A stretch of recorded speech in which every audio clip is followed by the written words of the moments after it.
elected chairman of Ogbaru local government area in Anambra State, Franklin Nwadialo, has been arrested in Texas, United States, for allegedly running a $3.3 million romance scam.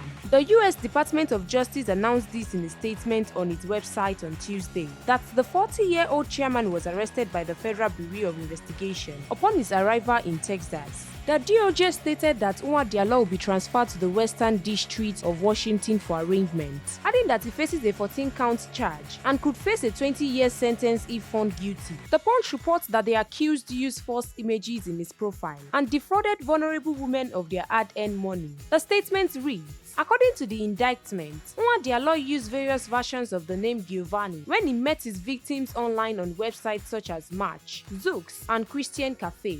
Nwadialo used false images for his profile and typically told the victims that he was in the military and deployed overseas, so he could not meet them in person. Using these personas, Nwadialo invented many reasons for needing the victims to send in money. The US DOJ also stated that the accused contacted a victim in 2019 to help move funds from US account to accounts controlled by him and his co-conspirators. The statement added, in this instance, Nwadialo claimed he needed help moving money in connection with his father's death. The victim transferred at least $330,000 to accounts controlled by the defendant.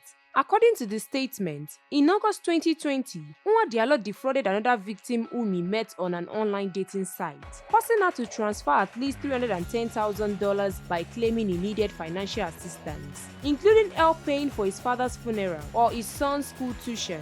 The 14 counts of wire fraud relates to communications with Nwadialo and the transfer of funds from victims to the defendant and his co-conspirators. The statement disclosed that the case is being prosecuted by an assistant United States attorney, Sok Jihang. Stay tuned to NaijaNews TV for more news updates.